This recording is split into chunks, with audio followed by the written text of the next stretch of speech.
Unwavering loyalty to leadership is a fundamental requirement for those affiliated with cadre-based parties globally.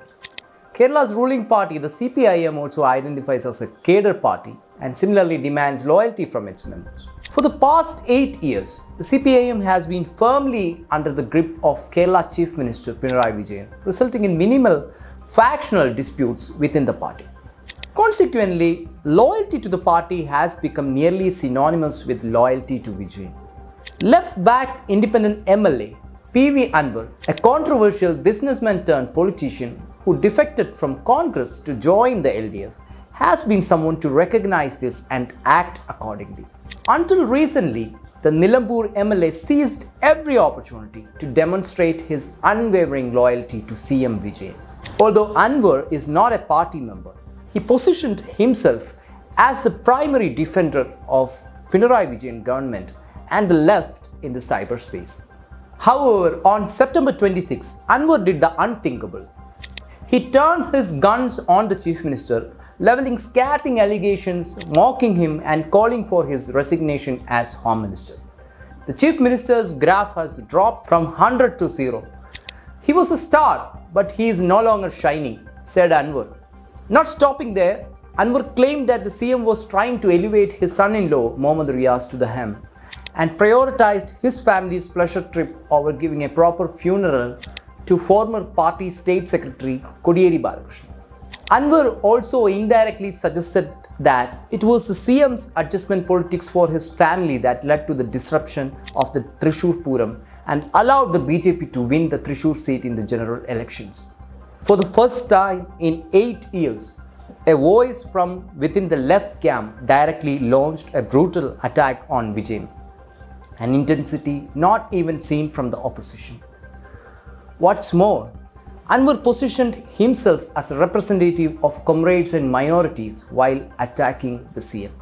That man cheated me, Anvar said about Vijayan just days after CPIM requested him to refrain from making public statements or allegations. It was in August that Anvar started his public criticism on the Home Department, a portfolio under the Chief Minister. On August 30, P.V. Anvar held a sit-in protest in front of the Malappuram District Police Chief's office. However, it was just a starting point. From there, Anvar intensified his attacks, targeting the Chief Minister's closest confidants, Political Secretary P. Shashi and State Law and Order ADGP M.R. Ajit Kumar. He labelled Ajit Kumar a notorious criminal and accused him of amassing illicit wealth. Anvar further alleged that the ADGP was involved in abductions and murders and had established a system where the police officers retained a portion of the confiscated smuggled gold. He made allegation against Shashi that the latter is giving impunity to Ajit Kumar. However, until September 26, Anvar attempted to give the impression that he was not against the Chief Minister, even while making serious allegations against Shashi and Ajit Kumar. The Chief Minister is like a father to me, he said while accusing Shashi and Ajit Kumar of betraying the trust Vijayan had placed in them. Anvar called for the removal of both Shashi and Ajit Kumar. Starting on September 1, Anvar held several macro-hacking press conferences that cast both the Chief Minister's office and the Home Department in a negative light. He put the onus on Chief Minister Pinarayi Vijayan to take action against the ADGP and Shashi. Anvar personally met the Chief Minister at the Secretariat and submitted a written complaint against Ajit Kumar.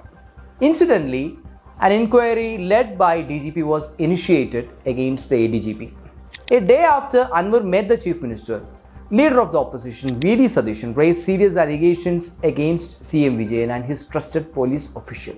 Satheeshan alleged that CM had deputed Ajit Kumar to meet with Dattatreya Hosabale, the RSS General Secretary. Soon it became clear that Ajit Kumar in fact met not just Hosabale but RSS leader Ram Madhav too. However, even after these developments, Ajit Kumar was not removed from his position and Anvar came out strongly against the latter continuing in his office. Anvar also gave a written complaint to the CPIM State Secretary M.V. Govindan against Shashi. Notably, unlike in the past, CPIM leaders and left allies did not rally in large numbers to defend the Chief Minister against these series of allegations from Anvar as well as from the opposition.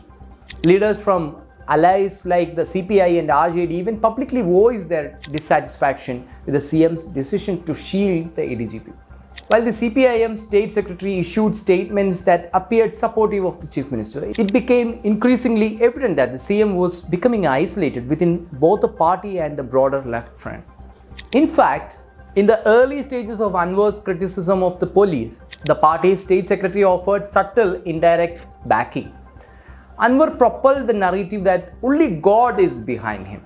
However, since launching his series of allegations, speculation has grown that he is not acting alone and may be supported by a faction within the CPIM.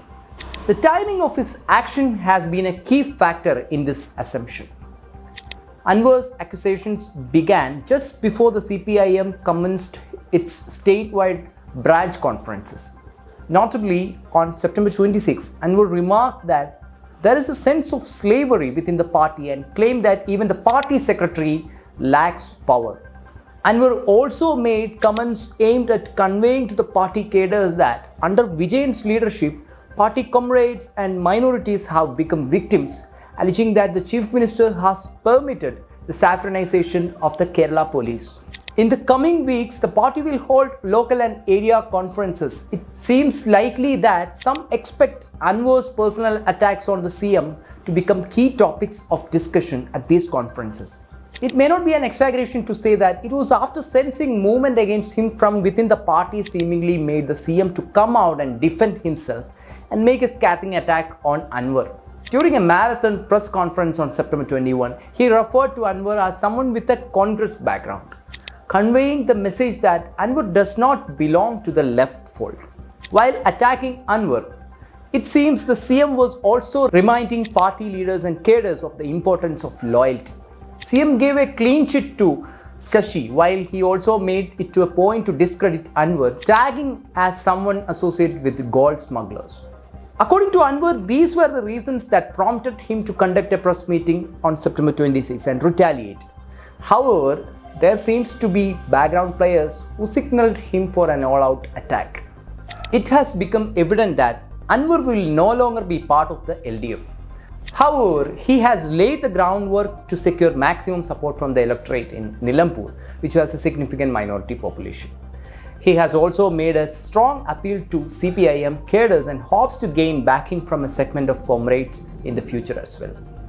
Meanwhile, Anvar's bold attacks on the Chief Minister, his lieutenants and even his son-in-law just before the party conferences have made it clear that a new power faction is attempting to emerge within the Kerala CPIM and change the status quo, even at the expense of undermining Vijayan's legacy.